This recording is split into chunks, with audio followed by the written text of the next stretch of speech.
So Stephanie, you were from New York. What about you, Connie? Where are you? I'm in Memphis, Tennessee. Wow. Cool. Hannah, where are you?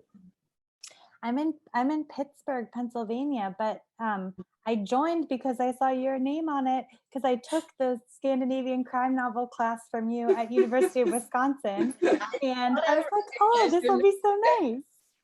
Well, you think you know everything then. Well, I'm excited, yeah, but from Pittsburgh now. That's cool. Pittsburgh. What about you, Otto? Tell everybody where you are. Okay, I have now unmuted my microphone. I'm in Gimli in Manitoba. Love it that we're all over. Marcia, where are you? I'm snuggled in here in New Berlin, Wisconsin. Get out of here, really? Yeah. That's cool. Desiree, tell us where you are. I am outside of Seattle, Washington State. Heidi, your turn. I'm in Madison, Wisconsin. Lovely place to be, right? And Jennifer? You have to unmute yourself. Yes. Yeah, Madison, Wisconsin. Favorite city. Sandy, where are you? I'm from Des Moines, Iowa. Des Moines, Iowa. Oh my gosh. Mary Beth. Oh, Baltimore, Maryland. Linda. Linda, you need to unmute yourself, dear. I'm from Wilmington, Delaware now, but an alumni of University of Wisconsin-Madison in the 60s. Good time. Janet, where are you? I am in Fullerton, Southern California, but I wish I were outside Seattle, Washington, and I would love to move out there, but I'm in Southern California. Okay. Nancy, where are you? Nancy, you have to unmute yourself. I'm sorry, I'm actually on my phone, which is sort of inconvenient. I'm in southern Michigan, southeastern Michigan. Okay. And Elizabeth, where are you? I'm in community is called Jackson Heights. It's in New York City near LaGuardia Airport. Okay. We have Stephanie in New York too. Bert, where are you? Hello. I'm in West Virginia. It's my first time here. You are welcome, all of you. Christine, where are you? Hello, everybody. I'm in Ann Arbor, Michigan. And Barbara. Oh, hi. I'm in Rockville, Maryland. And Jim. Let's see if Jim is here. No. Amy? Where are you, Amy? I'm in my car, sorry. I'm in Southern California, LA area. Hi. Wow, your car. Hi. Hi. We have Ingrid. Hi, Ingrid, where are you? I'm in Kirkland, Washington. Oh my God, I mean, this is so amazing. Welcome, welcome, everybody. This is really, really a pleasure to see so many people here, and I hope we'll have a very, very lively discussion of this wonderful book. Even though, as I did last time and will do again, I know it's a long book, but it's a very exciting book and a very interesting book, and I think it opens up a lot of themes for discussion. I've tried to send those out to you in questions, asking you at the same time, please, please think of anything else you'd want to discuss. When I send out questions, it's just a prompt for maybe a little bit of thinking, but definitely not a schedule or agenda for the evening. You are very welcome here, and this has been made possible by Mary DeLorme, who's also with us from the Scan Design Foundation and Northwest Danish Association. represented by Line Larsen. So thank you to the organizations that make this possible. Next time, like I said, we're going to be talking about a very, very short text. So this is your relief after this long one. Babette's Feast, a very famous text by Karen Blixen, Isaac Dinesen, her English pseudonym. And I will send it out as a PDF file because I have it and I hope you'll find it enjoyable. I think it's about 37 pages, but with lots of different thoughts and very interesting themes as well. Now, contrary to what I normally do, and I hope you can all hear me, I'm actually going to start out with a little bit of screen sharing and what you might call teaching. And that's only because this is number 8 in a series of a planned 10 books. Jussi Adler-Olsen just published on November 4th, number 9 in the series, Natrium Chloride. Yeah, I have a girlfriend in Denmark right now and she's returning in a couple of days with the book for me. So I'm getting it and can't wait. And then he's planned a number 10 as well. And when I talked to him this spring, he said he had it all worked out. He knew where he wanted to go. He had written, kind of like Harry Potter's author, this is what's going to happen. This is what I'm going to do. These are the different themes. And for those of you who've read all the books, you might actually find resemblances between this number 8 and the first book he wrote, The Keeper of Lost Causes. But I am going to share my screen with you now, which is, as you can see, a PowerPoint where I am going to say slideshow and then go from beginning. Thank you very much. So I'm just going to run through this. And if you have any questions, do stop me. Otherwise, it's really brief and I'm not going to talk forever. But if you have any questions that may have been prompted by this, then please let me know and I'll be very happy to try to clarify. So it's called Victim 2117 Offer 2117 in Danish and was published in 2019. And of course, I know you all know Denmark, right? So it's not like I'm trying to say, oh my gosh, you're just so ignorant. I just wanted to say what Denmark looks like and where we are. This is the main part that is connected to Germany, as you know, Jutland.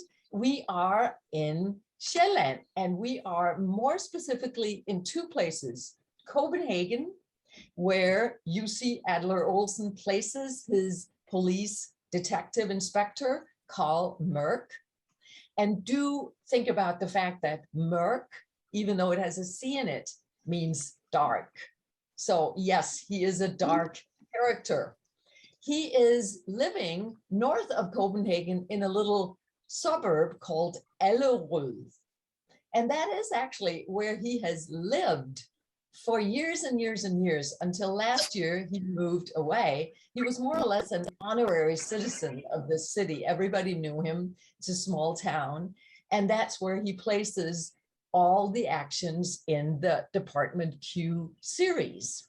So here, just in case you've never seen any kind of comparison between Denmark and the US. And the reason I'm bringing this is that I want to talk a little bit about crime, because why am I choosing a crime story? And is it literature?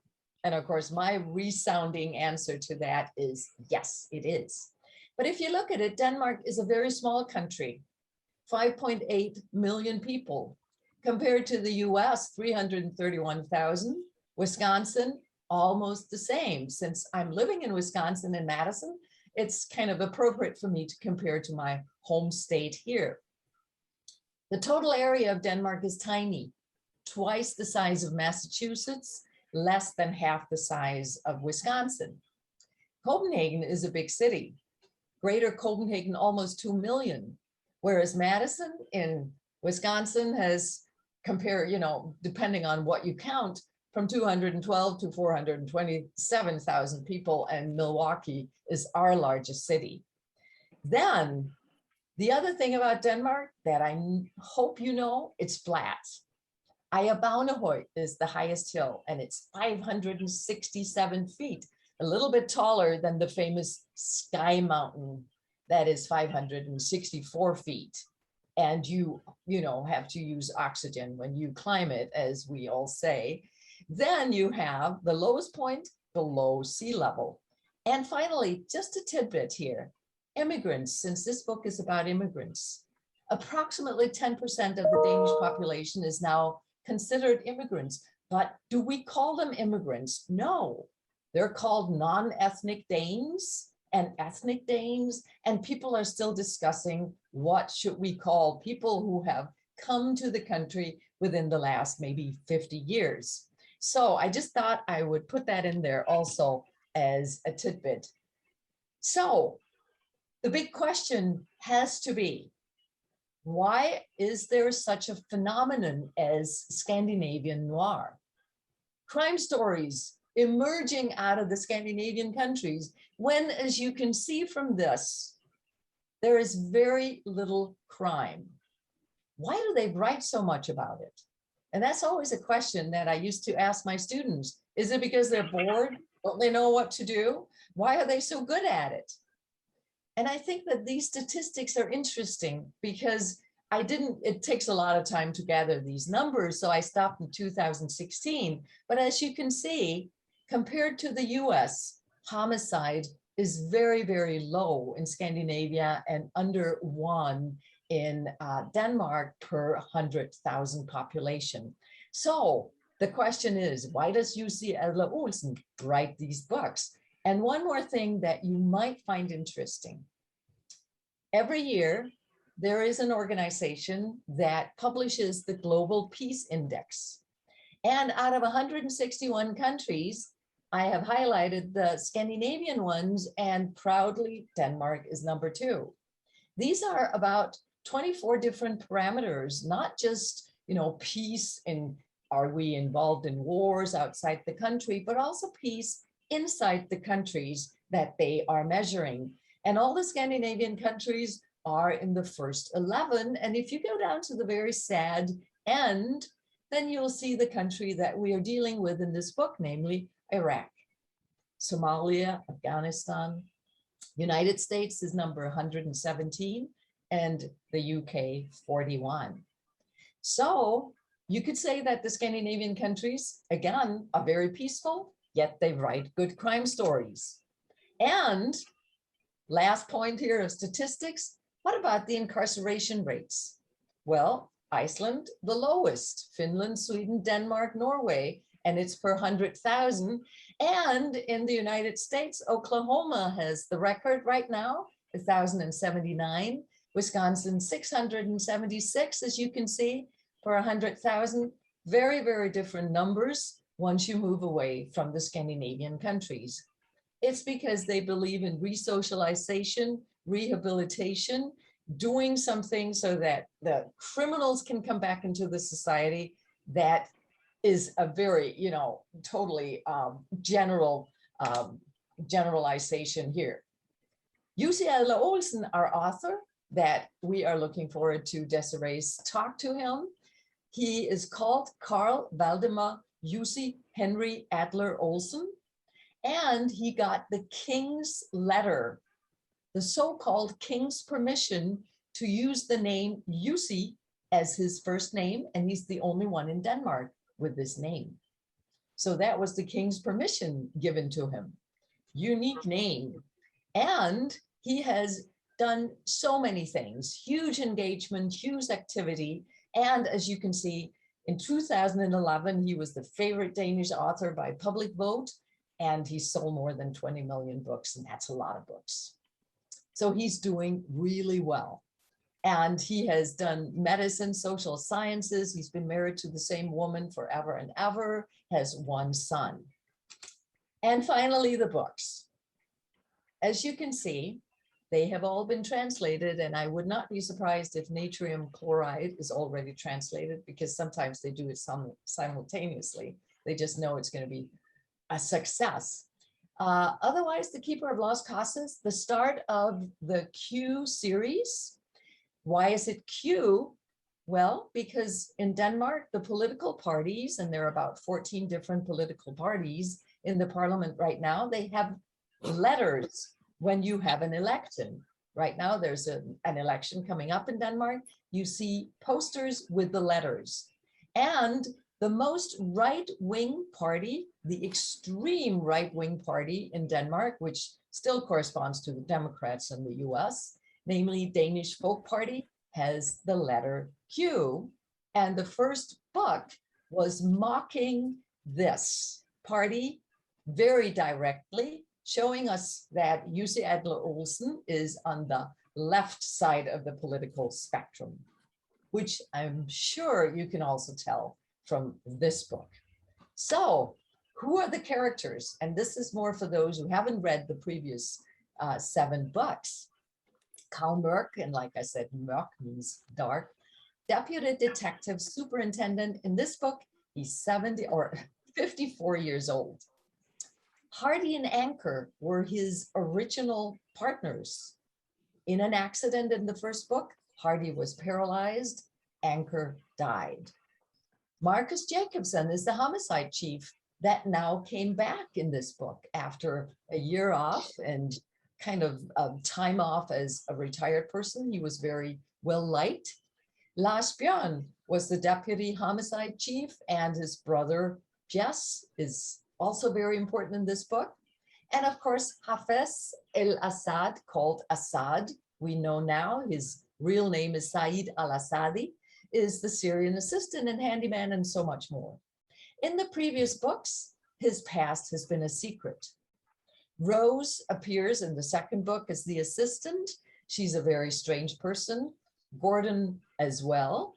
And then we have in his home in Allerød, Morten, the lodger and cook, the caretaker of Hardy now. Jesper, who was Carl's stepson, and Vigga, his separated wife. Mona, his new love, who is a psychologist and partner, and becomes pregnant at 51 years old. She has 2 daughters. One has died. Liz is the secretary at the police headquarters, the charming one, as Carl always says. Alexander, one of the killers, the gamer, and Khalib, or Abdul, the terrorist killer. There you have it. Any questions before we start? That was a very brief summary, I know, of 7 previous books. I hope it was helpful. I would like to take my starting point in a quote, very, very small quote in chapter 42, where Rose says, she's talking to Mona about Alexander. And Mona says, what about that victim on his wall? What do you think has got him started? And Rose answers, I think it's an indignation towards indifference. All the indifference and cold that he has met and is showing towards the individual. So that was my first kind of point. Is this a book about social indifference, social indignation? Is it a book about revenge? Is it a book about terror? As you can see, there's so many threads, and whichever you would like to discuss, we can start with. Desiree, you can raise your hand or just burst in talking, whatever you want to do. Okay, so let me start. I think on many different levels, it's funny because I have actually also highlighted that in the book when I read it, the quote you just had. I read a lot of this book as belonging. Belonging in a family, belonging in a workplace, belonging in a country, belonging in a certain culture or religion, and all the different ways that we can feel we belong or don't belong, and what do we do with that? Do we escape, flee, seek better opportunities? Do we hide emotionally, physically? To me, it's a lot about belonging. I don't know if you guys agree with that.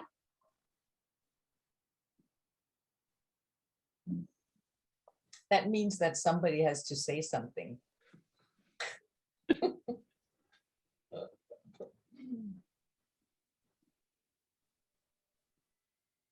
What do you think? Belonging? I will. I'll respond to that. I hadn't thought about the book being about belonging, but the way you talked about it and how you saw it, it really makes sense that that is an important element in the purpose of the story. I immediately go to revenge. It's all about revenge, but it really is so much more than that. And belonging makes a lot of sense in this situation. Being accepted and or not. And so thanks for saying that. It opened up a new perspective for me. But you can also combine them, right, Heidi? You can say that if you don't belong and you resent that fact, then you start thinking of revenge. Mm-hmm. Did you all find Alexander kind of believable, a credible character? Okay, my big question. Do video games lead to violence? Do video games lead to violence? Linda, what did you think? Oh, I thought he was absolutely credible.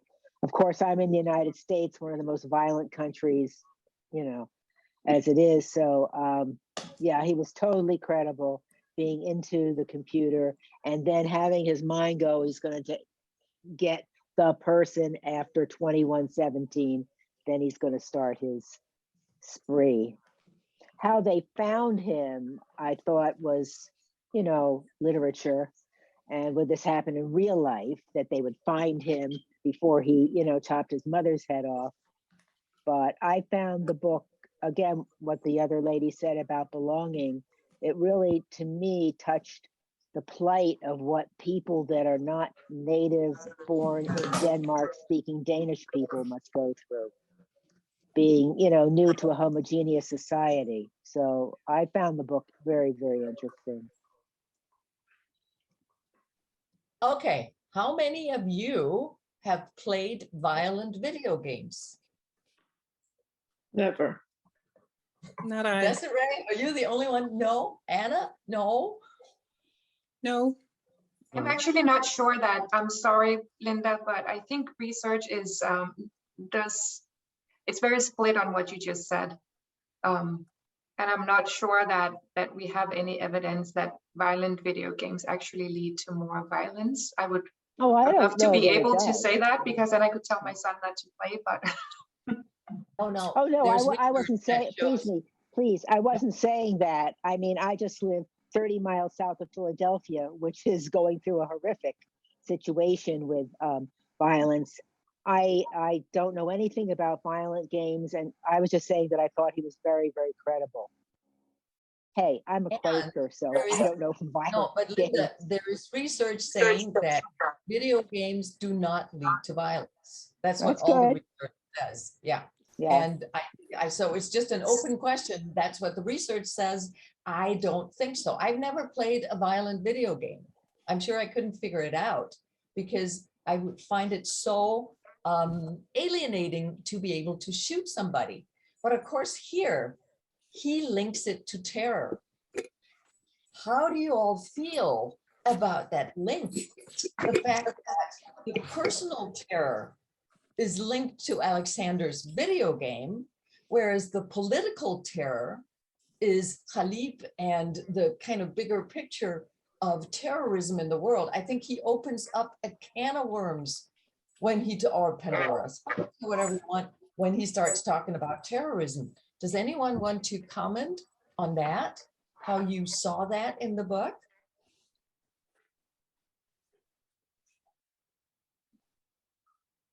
I wanted to just, this is Ingrid, obviously, you can see my name. So just throw out a little tidbit of thought on this violent video games. I'm not an expert on anything probably, but that I have heard about the use of these video games in war and how damaging it is to the psyche. And so I think it's a subject that's ripe for exploration. I mean, I heard about this one man, and he's somewhere in Arizona, and he's targeting people, in Afghanistan, and then he realizes over time just how much damage he's actually done with the success of his game. And so anyway, it just seems like really current stuff to grapple with. Yeah. How about, well, I agree with you. Otto? Yeah, I would say something about the video game, and is it Alexander? I think is his name.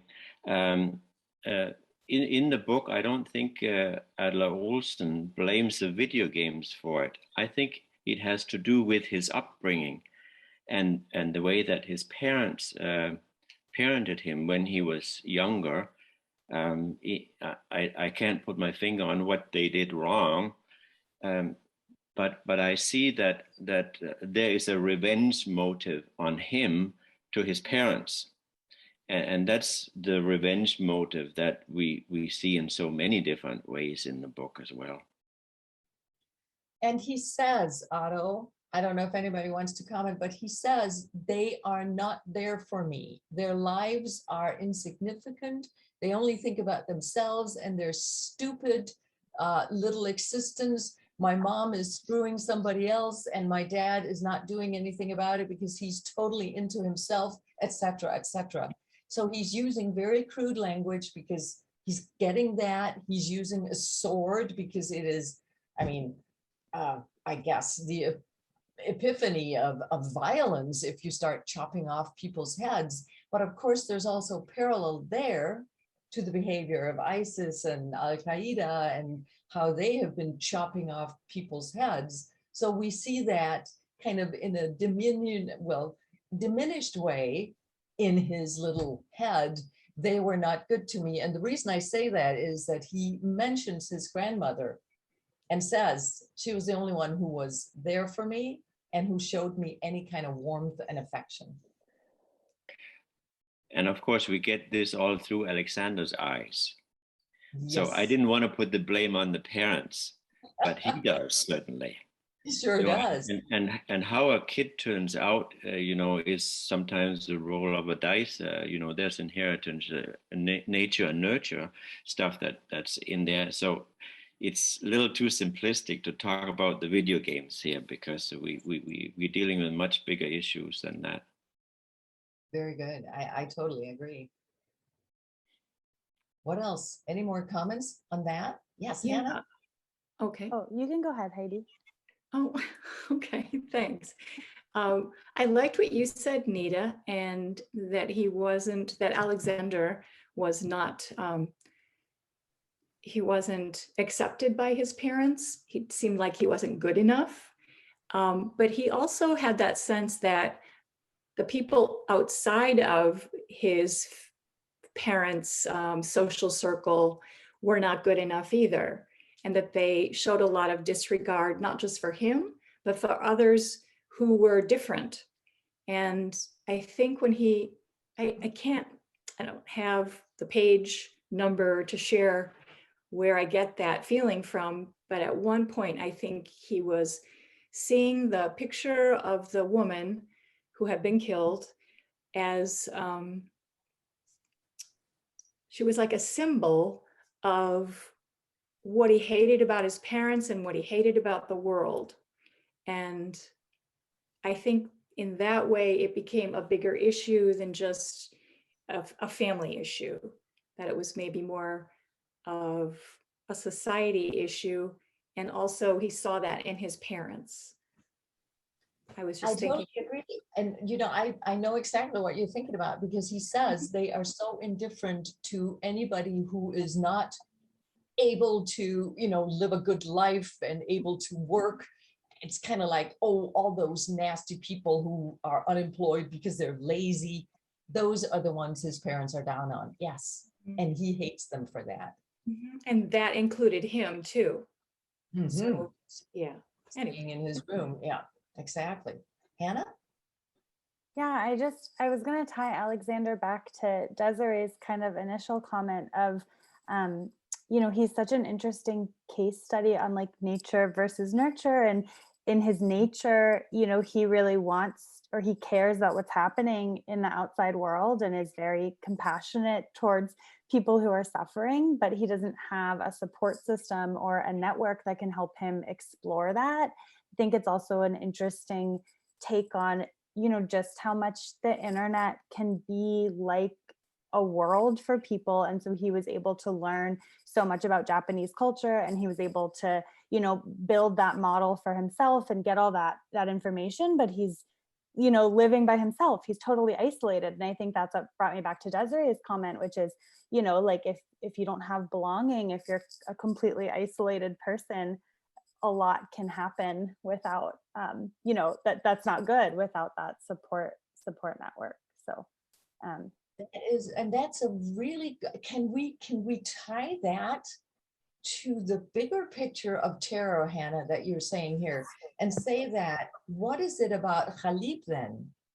That, and I'm not even, does anyone speak Arabic and knows how I'm saying that? Am I saying it wrong or whatever? I'm just kind of thinking that's what it should be. What is it about him and belonging? And is it the same kind of, you know, like what you're saying, Hannah and Heidi, is it the same kind of psychopathic behavior that he is showing? Because to me, it's as if we are seeing a grab for power. What Abdul, that he started out being, and then Khalib, the only thing he's wanted to do is gain power. And he was really good at it when he was working in the prison.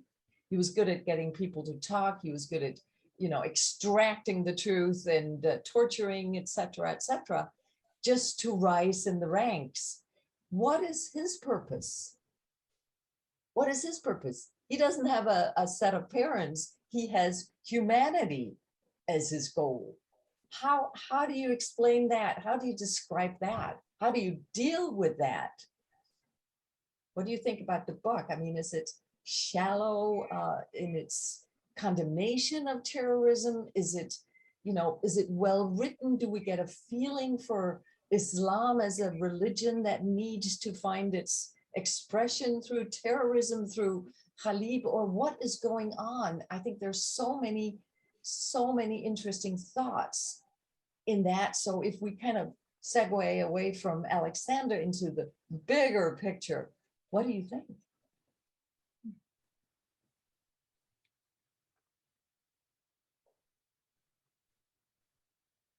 Linda?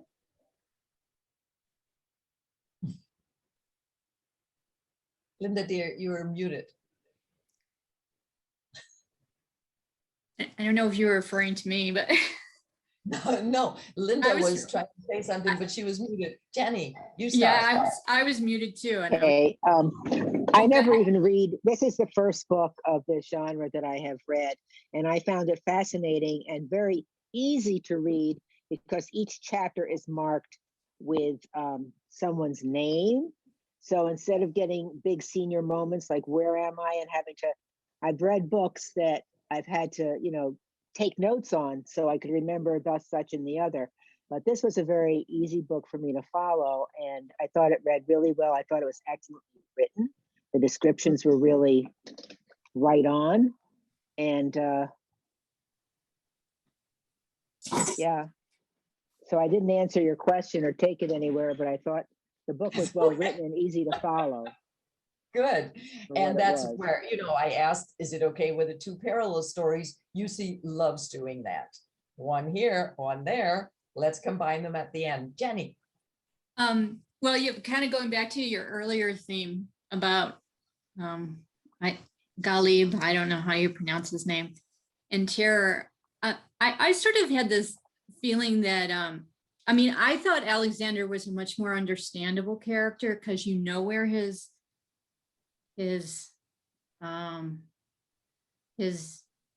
hatred, his antipathy is coming from. Whereas with Galib, I sort of found him to be like kind of a false terrorist. I mean, to me, he was like really seeking revenge against the guy who had damaged his face and disrespected him, basically, in the prison. He showed that he was smarter and had more ingenuity than Galib, which I think he really hated. And then this whole plot is sort of just a way to get back to use this organization, this terror organization, to seek his revenge on Assad. So in a way, I didn't feel like he was motivated by the terror aspect or the higher principle of needing to punish the Western states for their beliefs, but more motivated by revenge for Assad. That makes sense. So yeah, it does. But what about all those fine words, you know, to his support group? Okay, he kills one of them, so they're down to 10, right? That are all going to be the sacrificial lambs because they will come to paradise and have no sorrow or tears or anything, and a happy. Yeah, he knows the words. Yeah, he does. Okay. But and he's always been very effective at what he does, right? He's an effective leader. And I think it has a lot to do with him playing a role. But I think you said before, he wants power, and this is the way to get the followers, to get the power, and still meet his own objective of seeking revenge. And he's not going to die in the operation. Very important, right? Right. He's so important. He needs to be able to continue with his next operation. Ooh, right. There's a little bit of humanity in that, right? Anybody, what do you think? Are we on the right track here? Is it personal revenge all the way through, even with Khalid? Hannah? Well, I'm going to take this in maybe a little bit of a different direction, but try to come back.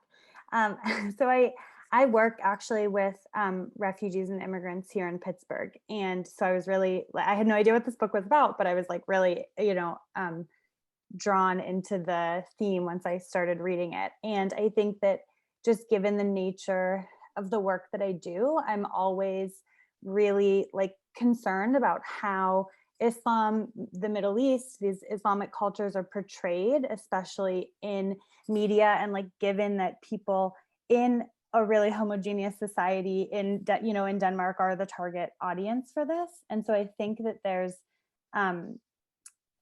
I feel like I'm trying to keep an eye on how it's being portrayed. And despite the incredible length of this book, I don't think that there was like enough time to really dig into like the motivations behind the people who supported Saddam Hussein, I think was who they were referring to, or what keeps people in terror organizations and doing what they do. I mean, I think a lot of research and studies show that people who participate in that are sometimes drugged to stay in, they're bribed to stay in, they're motivated to stay, like there are all these different reasons why people continue to be part of those. So I sort of think it could be that he has some external pressures to remain part of this organization, but maybe is personally driven by revenge to kind of get his own motivation in, because I think that anyone might agree that it's hard to continue to commit really horrendous acts like time after time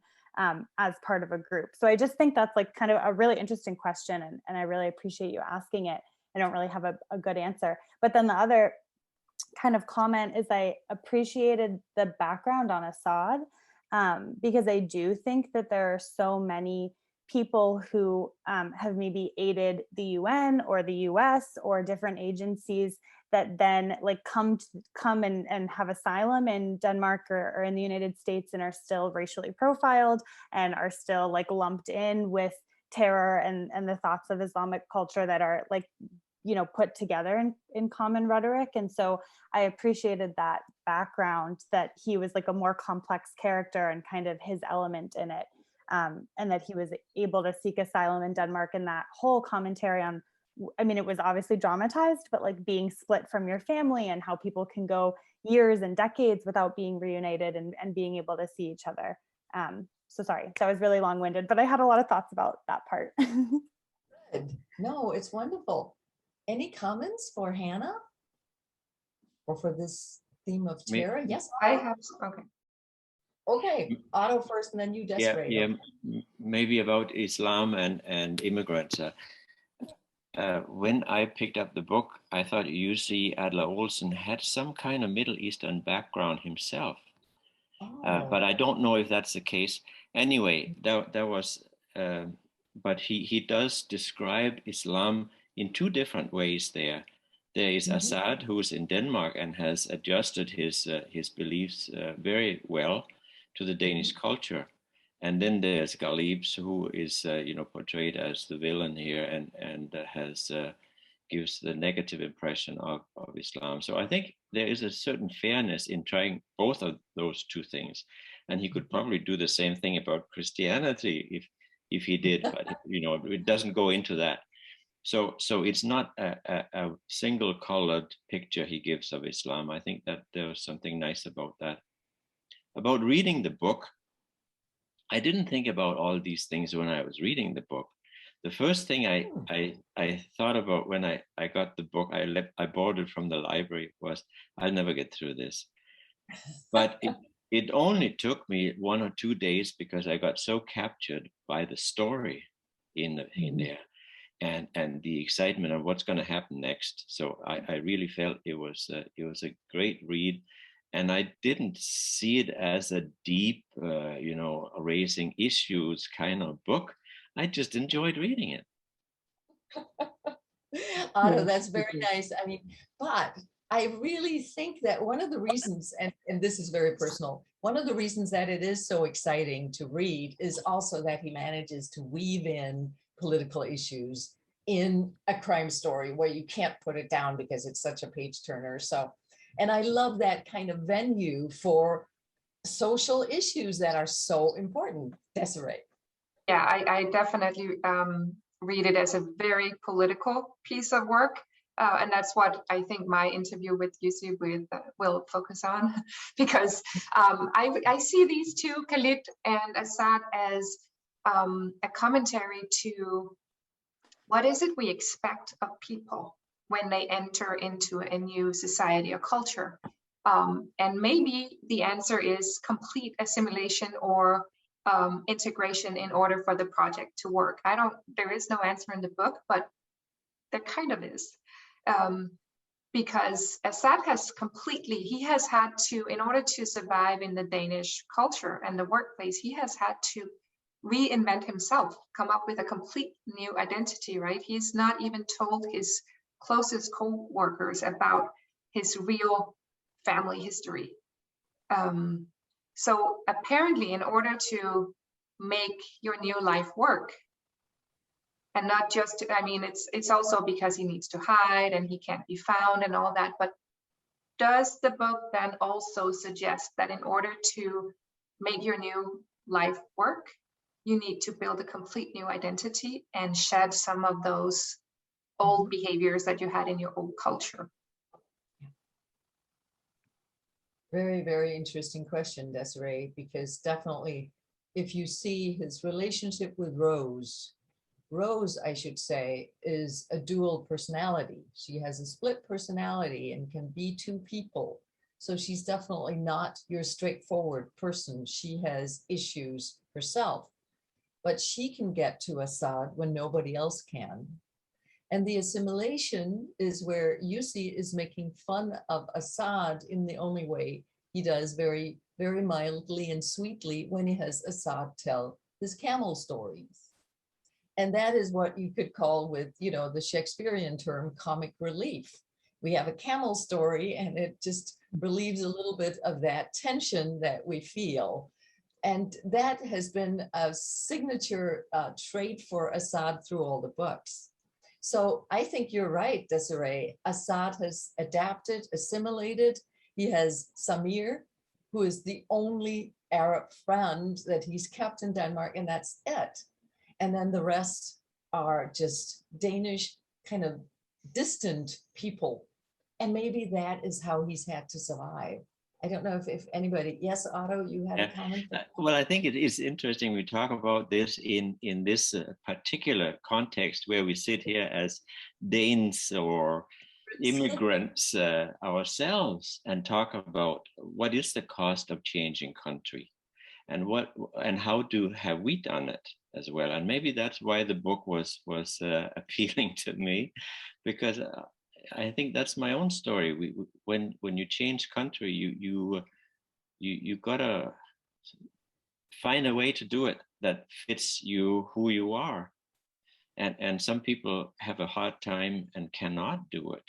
Hannah talked about her work with immigrants, and she could probably talk a lot about how successful some are and how unsuccessful others are. So it's a thing that maybe as we sit here with our Danish heritage, or if we still remember it, can talk about as well. But how many of us are terrorists? Raise your hand. No. So the question Desiree, no. Okay. No, I don't think we're terrorists, but I think we bring something to the culture with us from our old country. And somehow we try to insert that into the new culture as well. In one way or another. We don't do it by terror, but we do it by, I don't know, our own personality and the way that we talk about how little crime there is in Denmark and how bad the crime is in the US and stuff like that. We do bring perspective in some ways that is meant to change the culture that we have now merged into. Can I use that? Oh, I'm sorry, Bert. Go ahead. Yeah, I don't know how many watch the Danish news, but over the last couple of months, they've had lots of discussions on immigrants, mothers and children coming from Syria to Denmark in the Folketing. And I think that's a reflection of a really charging and seeing what they're doing now, because there is a concern, and there's a tremendous concern right now in Poland for all the immigrants coming from Belarus. It's tremendous. And I think I just see that as an ongoing battle. My father came 100 years ago from Kulling, and I think that, and I go back a lot of times to Denmark, and because I can understand the language fluently, I enjoy a lot of things. But I think it's just well, how do we make them adapt? Or do we make them adapt? Or we don't. And that is really the big question, isn't it, right now?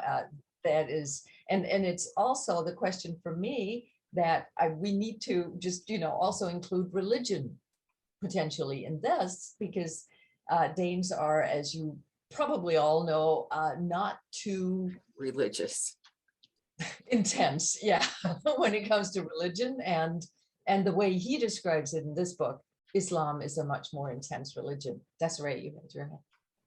Yeah, I think one of the things, that's how I read it anyway, is I think Jussi Adler-Olsen is trying to tell us that we are, as a nation, that we are very naive, and that we have thought that just bringing forth our welfare state and embracing people literally and financially and so forth was enough. But again, back to the belonging, what weighs the most? Is it the belonging to a clan or a religious society or family or whatever? Or is it that new country?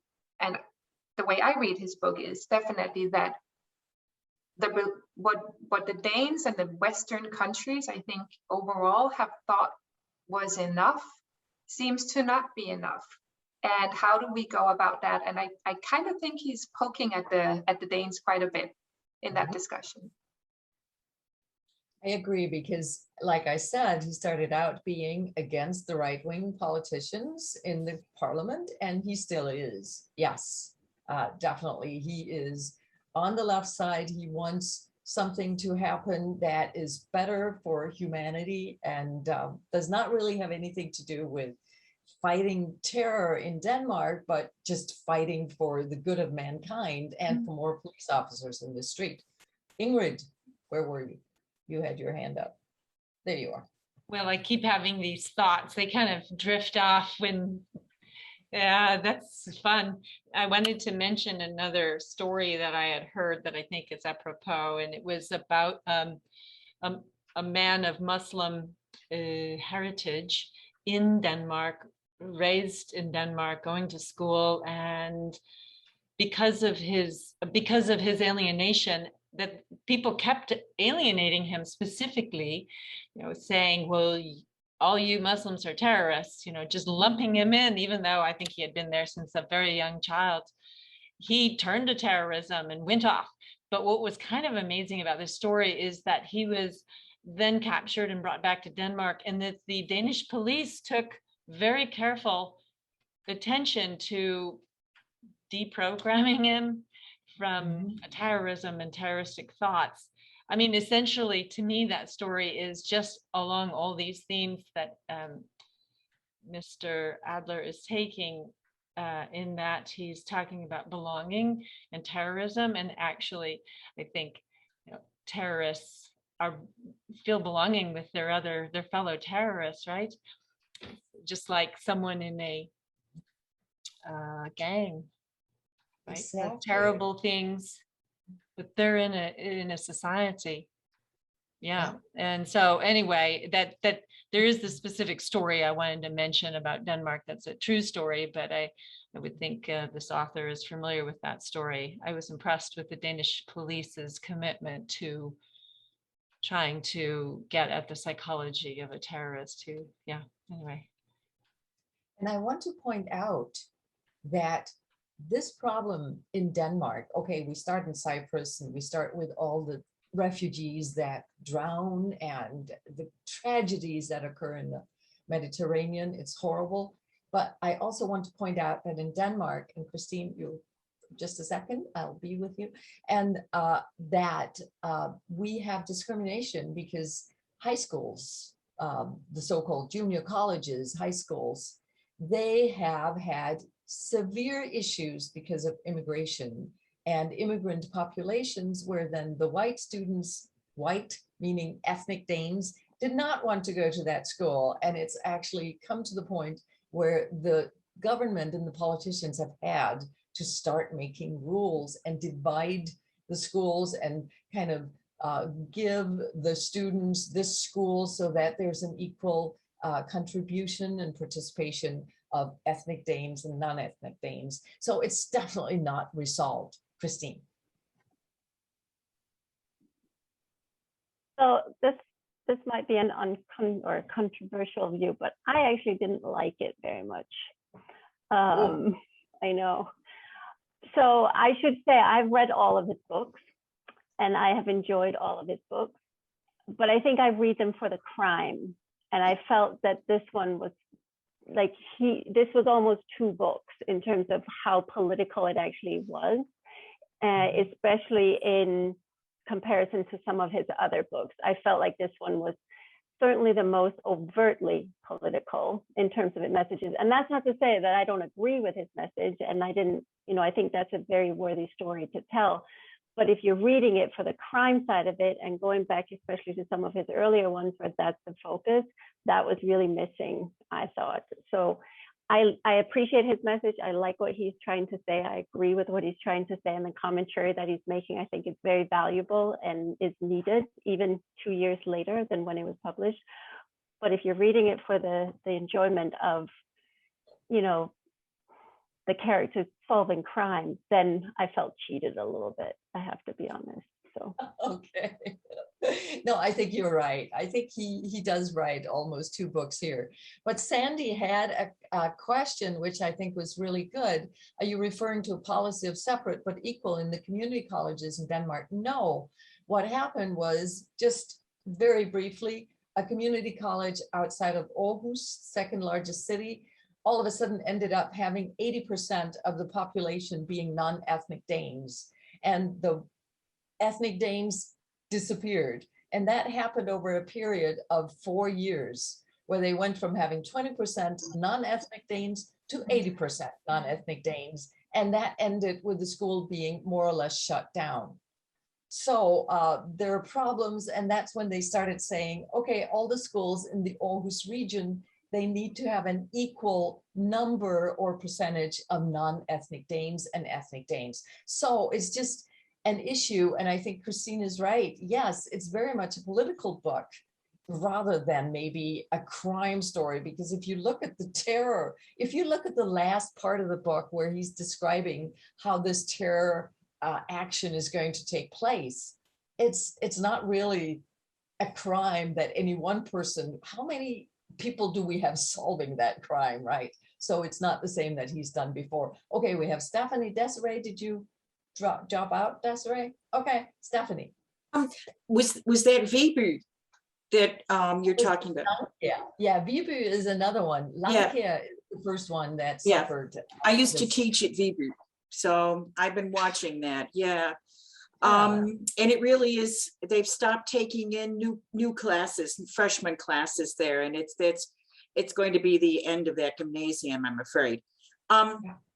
One thing about this, Assad is my favorite character in all the books, because it is hard not to be Danish in Denmark.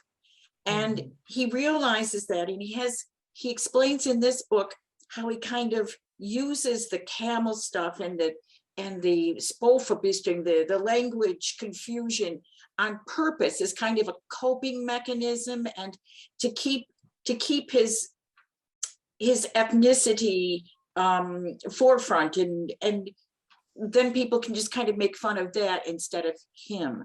So I really like him a lot. One thing though, I don't read this.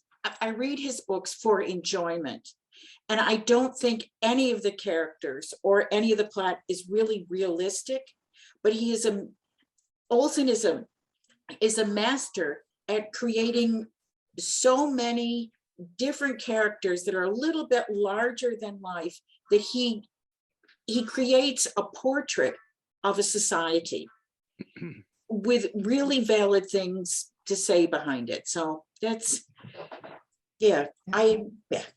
I'll stop there. No, that's a very nice, positive point of view. And I agree. He does do a social description, and he has in all his books. That's all right. No, you pulled out again.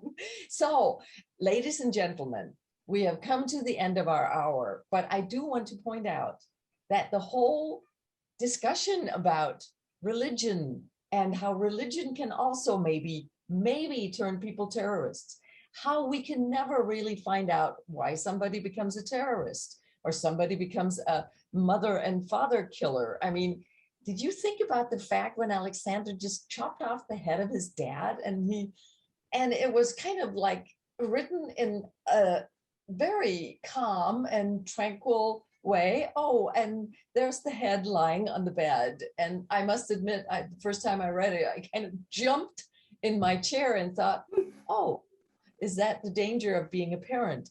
So, I mean, there's so many more issues, as you all know. And thank you so much for your contributions today.